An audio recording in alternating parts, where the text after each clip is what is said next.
শান্তি রান্না অ্যান্ড ব্লগে জানাই সবাইকে স্বাগত। আবারও চলে এলাম বন্ধুরা আপনাদের মাঝে আর একটা রেসিপি নিয়ে। আজকে আমি করে দেখাবো ডিমের কোরমা। তো চলুন রেসিপিটা শুরু করি। আমি এখানে নিয়ে নিয়েছি 4টে ডিম। ডিমটাকে আমি সেদ্ধ করে নেব। তো এখানে আমি একটা স্টিলের পাত্র নিয়েছি, এর মধ্যে বেশ কিছুটা পানি দিয়ে দিয়েছি। এরপর আমি ডিমগুলো সব এর মধ্যে দিয়ে দিলাম। ডিমগুলো দেওয়ার পর আমি এখানে দিয়ে দেব হাফ চামচের একটু কম লবণ। ডিমটাকে আমি সেদ্ধ করে নেব। তো দেখুন ডিমটাকে আমি খুব ভালো করে সেদ্ধ করে নিয়েছি আর ডিমের খোসাগুলোকে পরিষ্কার করে ছাড়িয়ে নিয়েছি। এরপর আমি এর মধ্যে দিয়ে দিলাম অল্প একটু নুন।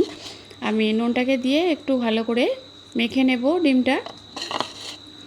এরপর আমি এখানে একটা কড়াই গরম করে নিয়েছি আর দিয়ে দিয়েছি পরিমাণ মতো তেল। ডিমগুলোকে আমি প্রথমে একটু ভেজে নেব। আমি এখানে 4টে ডিম নিয়েছি, আপনারা আপনাদের প্রয়োজন অনুযায়ী নেবেন। ডিমগুলোকে আমি খুব ভালো করে ভেজে নেব। তো ডিমটা ভাজা হয়ে গেছে, ডিমটাকে আমি এরপর তুলে নিয়েছি। এরপর ওই তেলের মধ্যেই আমি রান্নাটা করে নেব। এখানে আমি ফোড়নের জন্য দিয়ে দিলাম 2টো ছোটো এলাচ আর 2 টুকরো মতো দারচিনি। এরপর এখানে আমি দিয়ে দেব 2টো মাঝারি সাইজে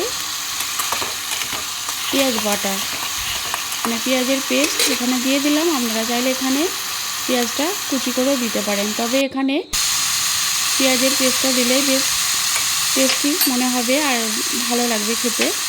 এরপর আমি এর মধ্যে দিয়ে দিলাম স্বাদ মতো নুন। আর এখানে আমি মশলা একটু গুলে নিয়েছিলাম। এখানে আমি নিয়েছিলাম 1 চামচ জিরে গুঁড়ো, 1 চামচ ধনে গুঁড়ো আর নিয়েছিলাম 1 চামচ লঙ্কার গুঁড়ো। এরপর আমি এখানে দিয়ে দিয়েছি 1 চামচ আদা রসুনের পেস্ট। মশলার সঙ্গে পেঁয়াজটাকে খুব ভালো করে ভেজে নেব। এরপর আমি এখানে নিয়েছিলাম 8-10টা কাজু বাদাম আর নিয়েছিলাম 4টে কাঁচা লঙ্কা। এটাকে আমি একটু পেস্ট করে নিয়েছি, এর মধ্যে দিয়ে দিলাম। এরপর সবগুলো উপকরণ আমি ভালো করে কষিয়ে নেব। এই রান্নাটাতে কোনো ঝামেলা নেই আর খুব কম সময়ের মধ্যেই হয়ে যায় আর খেতেও দুর্দান্ত লাগে। এর মধ্যে যেটা লেগেছিল আমি সেটা একটু পানি দিয়ে এটা দিয়ে দিলাম। এরপর এটাকে খুব ভালো করে আমি একটু কষিয়ে নেব।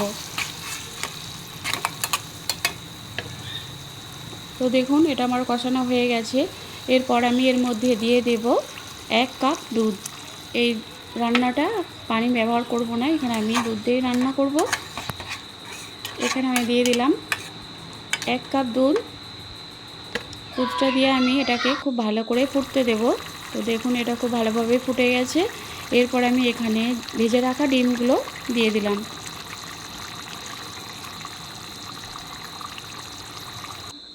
ভেজে রাখা ডিমগুলো দিয়ে এটা খুব ভালো করে একবার ফুটিয়ে নিয়েছি। এরপর দেখুন এটা আমার হয়ে গেছে তৈরি, মাখো মাখো হয়েছে। এরপর আমি সবশেষে এখানে দিয়ে দেব পেঁয়াজের বেরেস্তা আর দিয়ে দিলাম হাফ চামচের মতো ঘি। তো রেসিপিটা কেমন হয়েছে আপনারা অবশ্যই জানাবেন।